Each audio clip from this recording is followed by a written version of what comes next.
Hey guys, welcome back to the channel. So today's the day. I've gotten quite a few requests on how much it costs to double the horsepower on the 2010 Camaro L99 to LS3 conversion. So this is the whole parts breakdown and the costs, soup to nuts, everything I've spent thus far from a bone stock L99 to what it is today. Check out the videos. The full builds in my videos on my channel. The dyno videos are on there. And I'm going to have some more videos coming out, performance and reviews. But I'm going to run through this list. There are some items that you don't have to buy that I bought more of preventative maintenance. But we'll talk about it as we go through this list. So the first thing's the Whipple Supercharger kit, 2.9 liter, no flash tool. You'll see why I ended up buying HP tuners. So that's $79.50 through Genetti. 6 rib 3.875 pulley just to make a little more boost than the 4-inch that the kit comes with. That was $159.95. Serpentine belt for the Supercharger was $57. 3-bar map sensor, $60. The ID 1050X 1260cc injectors, that was $10.75 through Genetti. ZL1 fuel pump, $370. This front pump seal ended up being the wrong one. It's $18. I ended up buying one, the correct one, same amount of money. While the torque converter was out, replaced the pump seal. JMS fuel pump voltage booster, that was $450. The spark plugs that Genetti recommended was $87.60. Cold air kit. So I had a cold air intake, but it wasn't the cold air inductions. And Ted's tested these. He picked up an extra 40 to 60 horse just by pulling cooler air from the inner fender well. So I ended up just pulling the trigger on that. It was $430. The one I had on there was a cheapy eBay one anyway. What do we got? So this is the 258 millimeter Pro Series lockup torque converter. This is from Circle D. That was $1,429. Bought that through Genetti.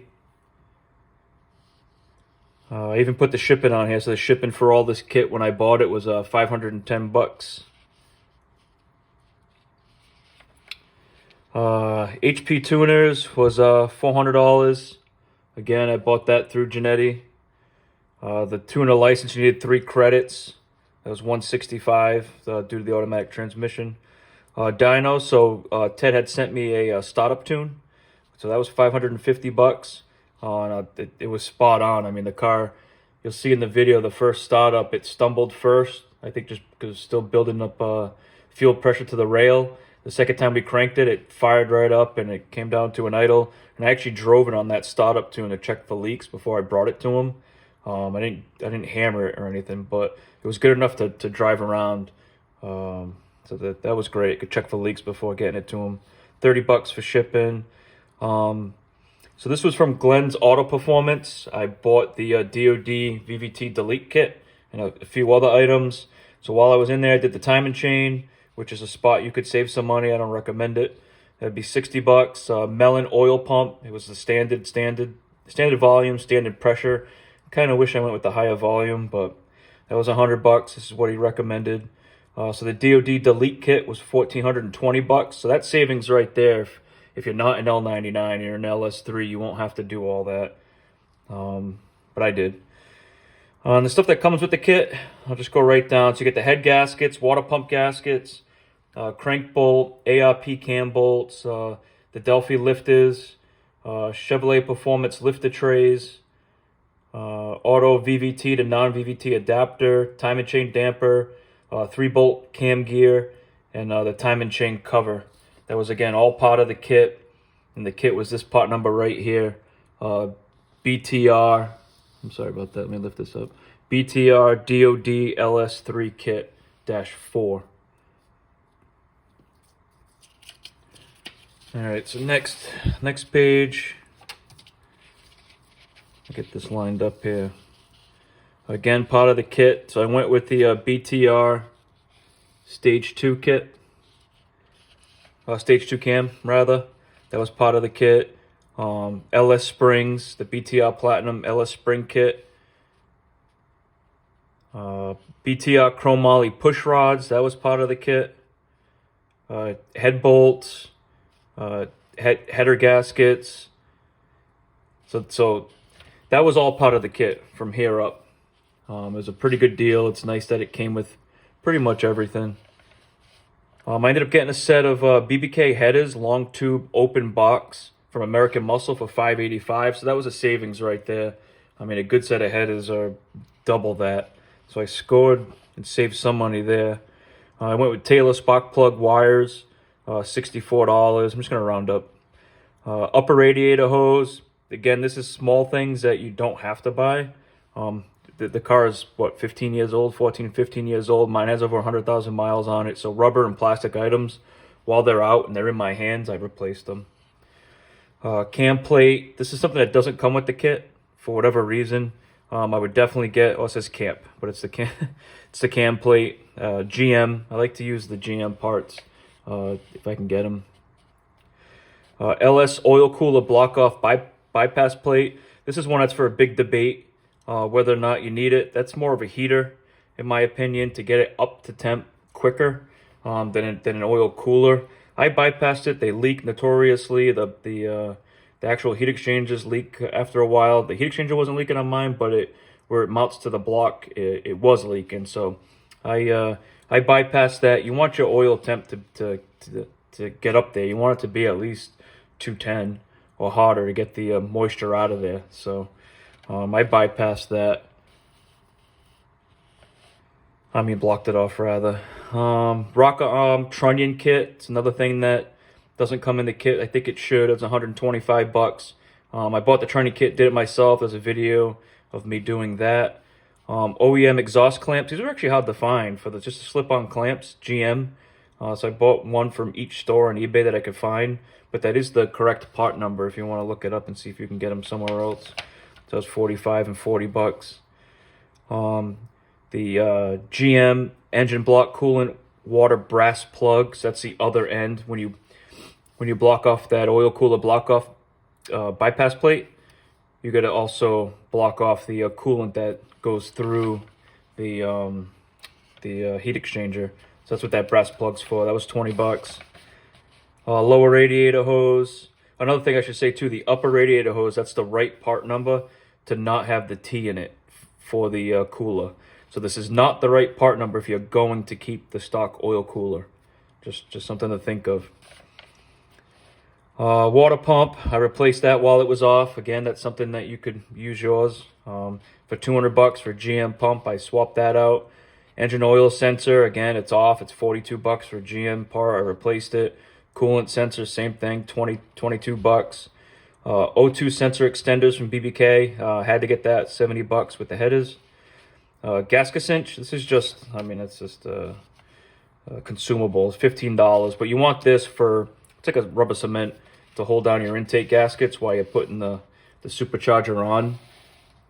You got to kind of shuffle the blower on. It's heavy. Once you drop it on, you're sliding it backwards, so you don't want the gasket to move on you. The radiator, here's one that you could save 200 bucks. I replaced it. The tanks are plastic. It's 15 years old. It's been heat cycled many times. I replaced it. Tax on everything was 17 bucks. 90-minute gasket, 18 bucks. Oil pan gasket, Felpro, 46 bucks. The tax for those items was $4. Valve cover gaskets, replaced those. That was 25. Outlet transmission cooler line. Mine was leaking. That's the only reason why that's on there. 20 bucks. Inlet transmission cooler line. Right from GM. It's $27. So I did the inlets and the inlet and outlet. One was leaking, one wasn't, but I just got ahead of it and replaced it. So when I brought the car to Giannetti, that was $1,000 to get it tuned. So he did wide open pulls and he did drivability. So that is what it is. O2 sensor, I had to replace one of them, $94.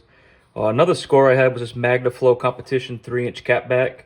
I like to get deals when I can. I always look for used if it's not electronics anyway. So I was able to find a 3-inch catback for $750. And I mean, these are probably double that brand new. So that's the entire list. You can obviously pause this video. I wish I knew how to put this on so you could print it out and keep it, but I mean, you can just pause it, take pictures of it, do whatever you gotta do. But that's the grand total. So it wasn't cheap. Came out to $18,861. I mean, it all adds up. When I was first doing this, I was thinking I was gonna be around 12 grand, which to me was a ton of money. And as this ball kept rolling, from beginning to end, it wasn't just adding a Whipple supercharger. You're doing the supercharger, then you're doing the transmission, torque converter. You need the stall for the cam. For an L99, you need the VVT and DOD delete kit. So you're swapping all that out. Then your fuel system. So it's just a snowball, you know. But the car, I'm gonna do a review on the car so far. I have put about 3,000 miles on it. I've been pretty much daily in it. And it's awesome. I mean, I have actually nothing negative. If I have to nitpick, I just want to bring it back for tip in. When you first tip in, it's kind of all in. When you're just barely pressing the throttle, that thing, all the power is sitting there waiting. So it's a little jerky. I'm used to driving it now. I can feather into it, but I mean, besides that, I don't have any complaints. It's running just a hair rich.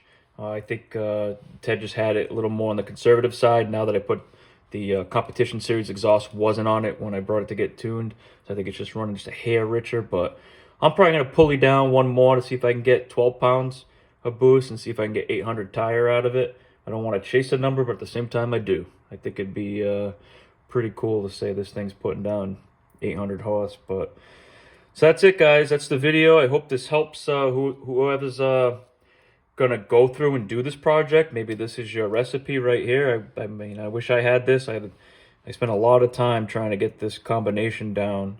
This is tried and true, that's for sure. But if this video helps you, think about subscribing and liking, and I'll see you in the next one. Thanks, guys.